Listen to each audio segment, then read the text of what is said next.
There's no need to waste our energy.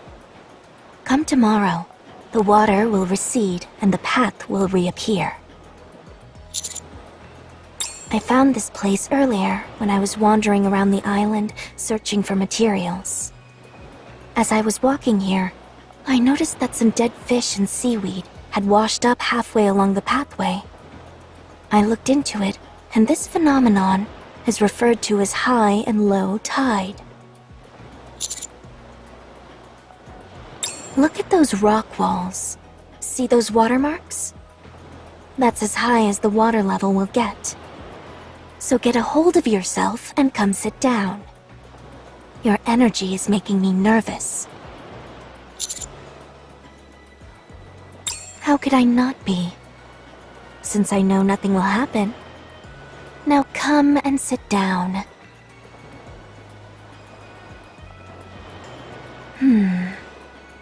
Aren't you cold? Come closer.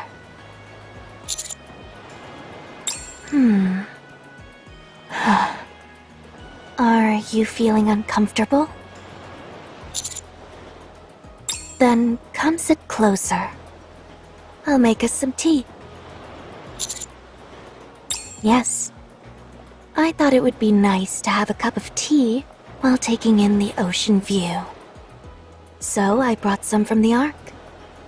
I made it a while back, so the flavor may have suffered slightly, but I think you'll still find it satisfactory.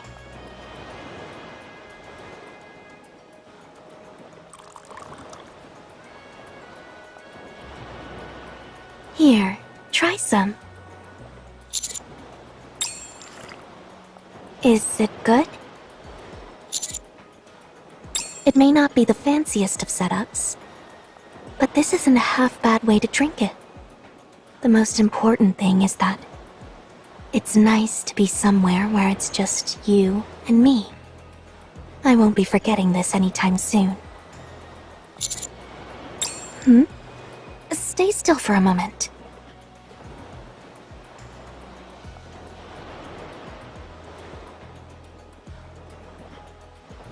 You had some seaweed on you. We're definitely by the ocean, there's no doubt about that. By all means. What do you mean? Yes? Uh-huh. Anything else? We can take it further. We should. Right now, it's just you and me. It's as if we're the only two people left in the entire world. No prying eyes or ears at all. So, I'm going to do precisely what my heart tells me to.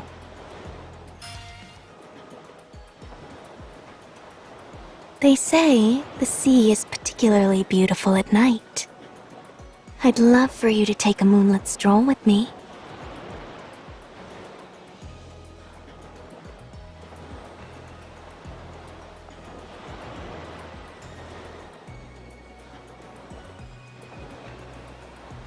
It's bright out. That's a relief. Why don't we go for a little walk? Give me your hand.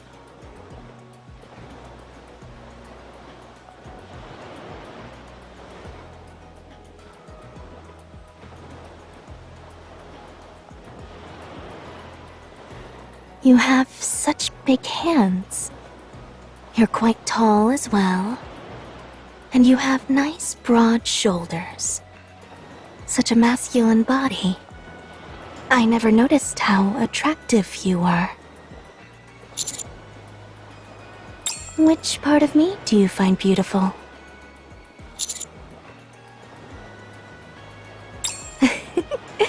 It's quite a thrill declaring these things that I normally wouldn't dare say out loud. Now, if you would, please answer my question. What is it about me that you find so beautiful?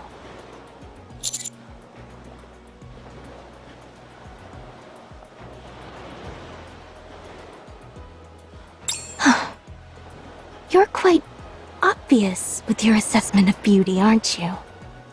Not that I'm offended, certainly not. In fact, I'm almost flattered. Actually, no. I am flattered. It's a bit embarrassing hearing someone compliment me like this.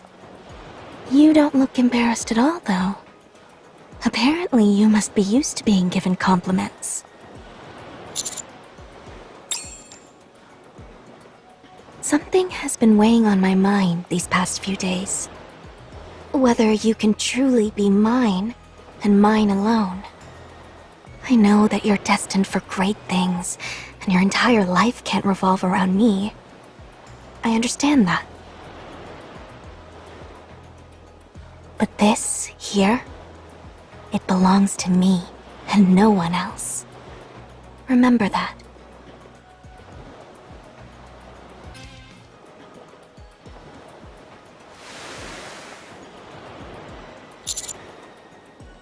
Yes. I've wanted to do this for a long time. All my life, I've never had the need to create anything. That's why I've been so intrigued by the notion of building a sandcastle. Even if you fail, you can always try again. You can always rebuild it.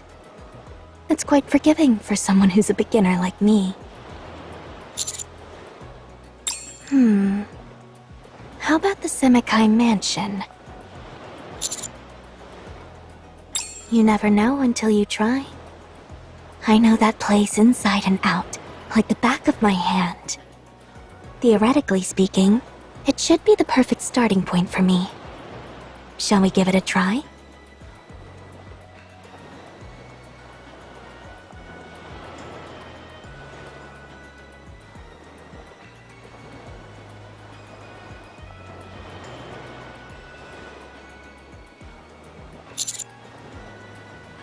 It's all about attention to detail and patience. In fact, I think there are some similarities to the process of brewing tea. Would you like to try?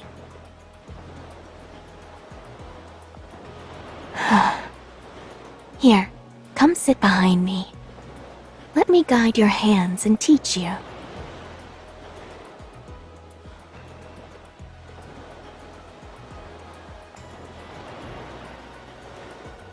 There's no need to rush.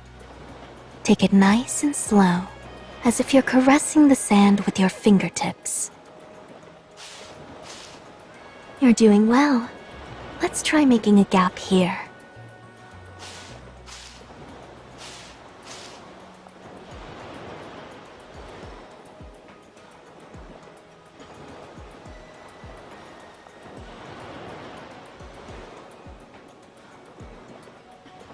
You're doing well. Let's continue.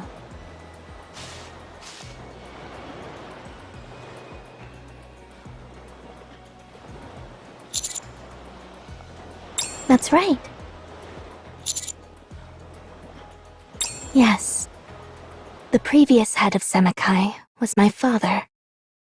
I inherited it all from him. Ever since I was young, long before I became a Nikke, I grew up within the organization. I had want for nothing, and had a peaceful childhood, free of any difficulties. To me, the organization represented the entire world. A perfect world, prepared for me. I knew we were involved in activities that were frowned upon, but that was just one small part of a bigger world. However, there inevitably came a time when that world was shattered. My father fell ill with a terrible disease. Something not even the technology in the Ark could cure. Unsurprisingly, chaos ensued regarding who would be his successor. It felt as if outsiders were invading and crossing our boundaries. The organization was being targeted both from the inside and out. That's when my once pristine world became tainted. My father had arranged everything, except for a proper successor. He had sired many children, but they knew little of what was going on, and they paid for it with their own lives. I didn't want to ruin the world my father had built, but I was just a weak little girl. I didn't stand a chance of holding back those invaders who had breached our walls with weapons in hand. So, I had to become a weapon myself. On the day my father's eyes closed for the last time, I decided to become a Nikke, by my own hand. It wasn't that difficult. All I had to do was thrust the silver dagger that I had into my chest. Things got easier after that. No one was more familiar with this world than I. I knew I was capable of outsmarting the intruders. Now that I had a body that would never deteriorate or tire, it would be easier. Even the subordinates who had served my father remained and swore loyalty to me. My world was safe and would live on. After becoming the head of the organization, I took in my surroundings and saw that everything had been neatly arranged for me beforehand. Loyal subordinates, a luxurious mansion, influence in the underworld, the organization's prestige. I didn't have to lift a finger. There was nothing left for me to desire, for I already had everything. I was the organization, and the organization was me. None. The organization exists for me, and I exist for the organization. It was an entire world of my own, isolated from everything and everyone else. However, far from that being a point of contention, I found it incredibly satisfying. Yes. I feel the desire to bring you into my world, but I know it is impossible. You would only end up destroying it. I'm part of a criminal organization. You are an aspiring go-getter working for the central government, the future savior of the Ark. Us being together doesn't make any sense. It's a matter of origin. I've gone to the dark side, and you're out there in the light.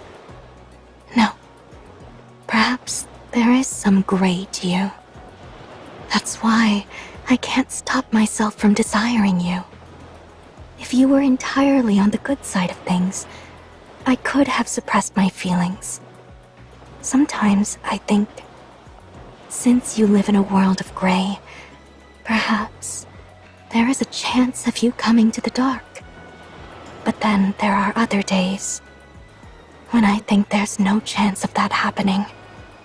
That's why I keep wavering. Should I set my world afire for your sake?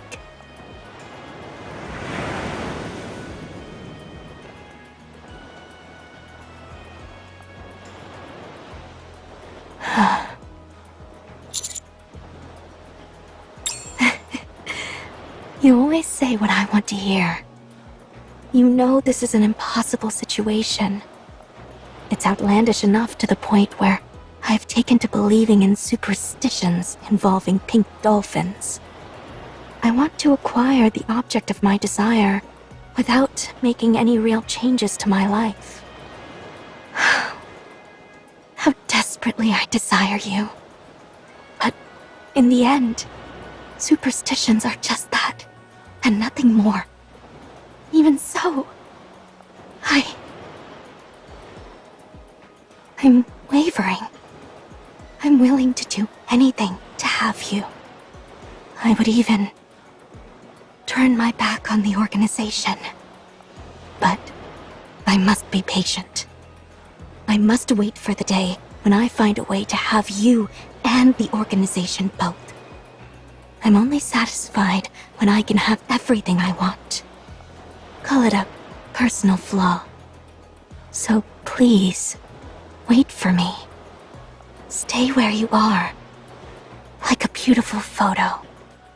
Someday, when I am certain I can have everything I want on my own terms, I will take you as mine.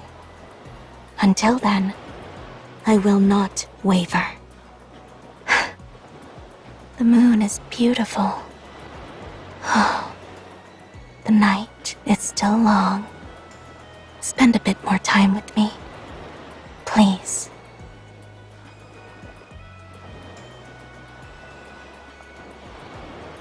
Did you find it? Find what? The way to that island. There's only one pathway. Really? Can you take the boat? It's no use. The water's too shallow. We'd only end up tearing the bottom of the boat to shreds. So you're just gonna sit here? Honey's out there with Sakura. So, do you have a plan? What? Say you do go out there and find them. What then? Do you think if you hinder them, they'll suddenly stop having feelings for each other? Putting obstacles in their path will only make them more determined. It will make their love stronger. You say that, but you were all too excited to take that bait from Sakura. I was just being spiteful. I couldn't stand the sight of them having fun together. It's the same for me. No, you're serious about trying to tear them apart. The ball is in their court now. The smartest thing you can do is stay out of it. I don't understand. Are you saying that you're throwing in the towel? That's not like you. You know me. I'll never give up.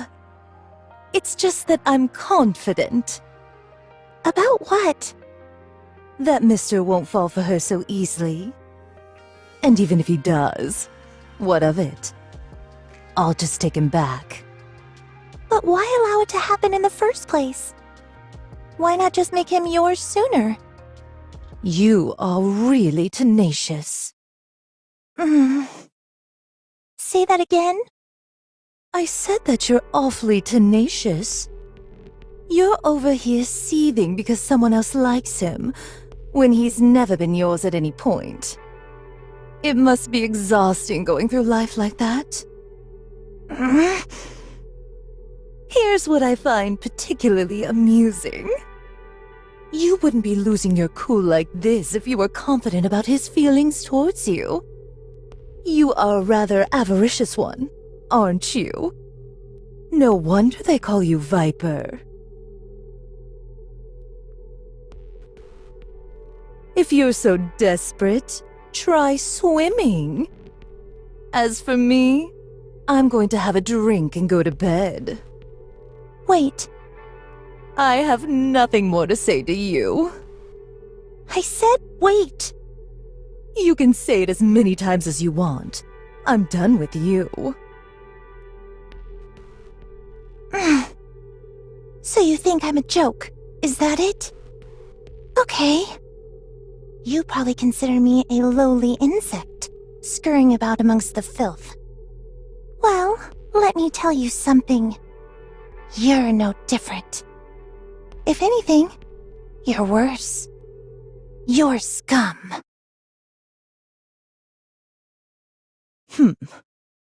What did you just say? You heard me. Scum. Finally got your attention, did I? Must have hit a nerve. What's gotten into you? Why are you picking a fight with me? I'm not your enemy here. You're the one who started it. What are you on about? I was only presenting you with the facts. What a coincidence. So was I. Watch your mouth. My patience has its limits. Look at you, giving orders again. Do I work for you? Do you see everyone as your subordinate? You think just because I'm an informant in Outer Rim, I'm somehow beneath you? Let's be clear about one thing. I don't work for you. And you're no better than me. Is that so? That's news to me. Thanks for enlightening me. Allow me to thank you. And show you just how inferior you are to me.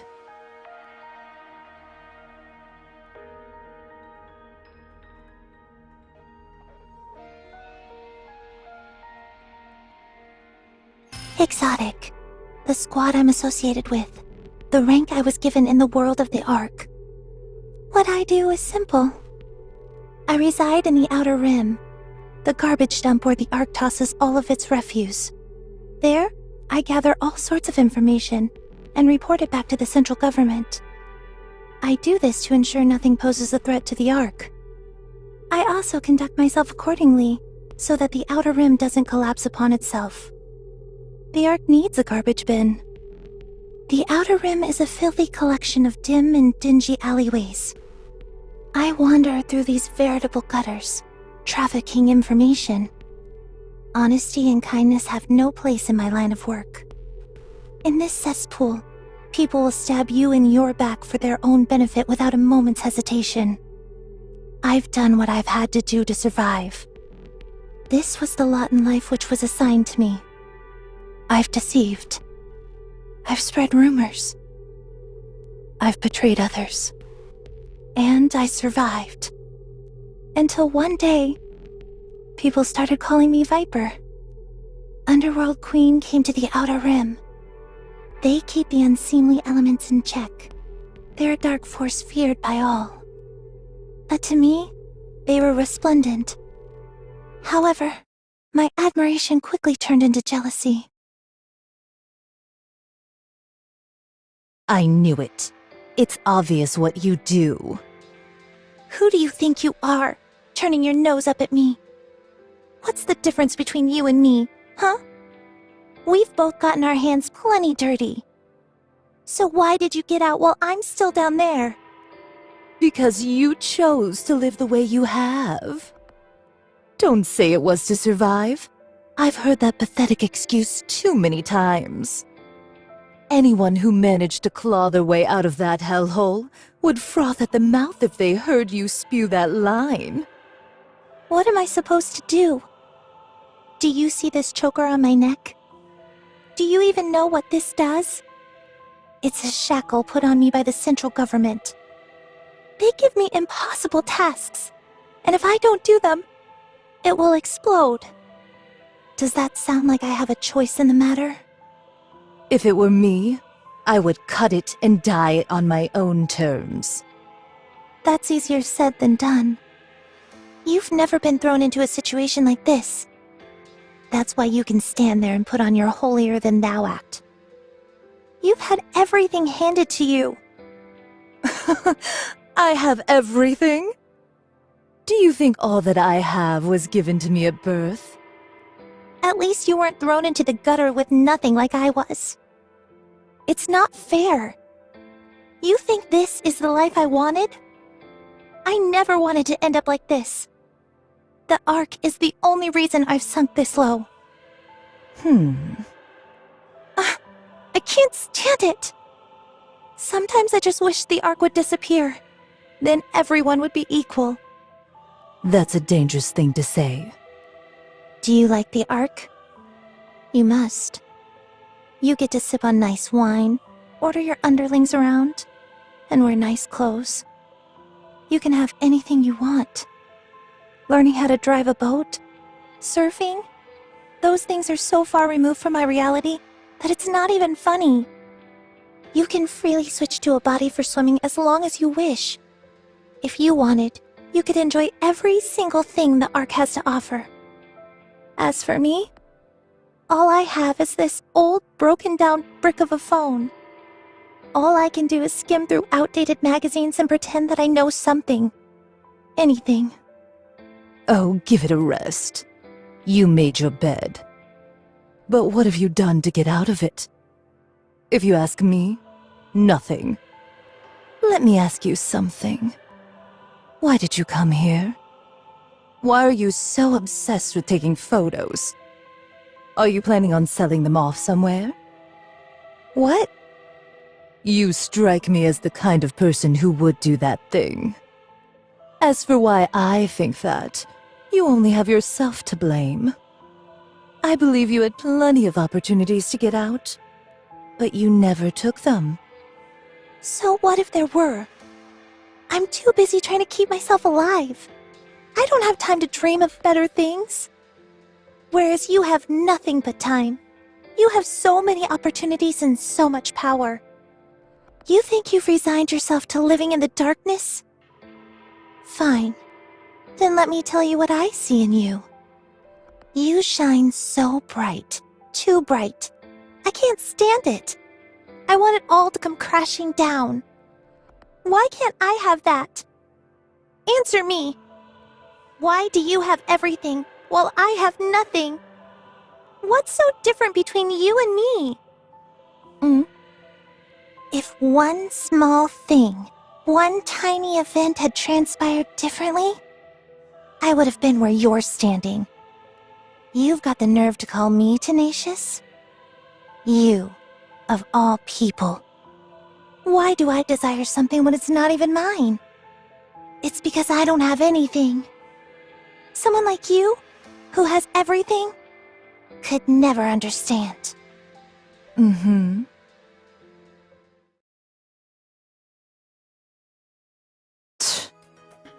Your phone is broken.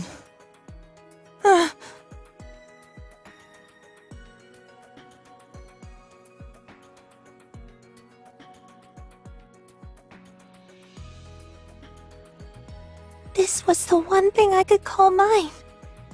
And now it's broken. I shouldn't have come here. Hey. Don't.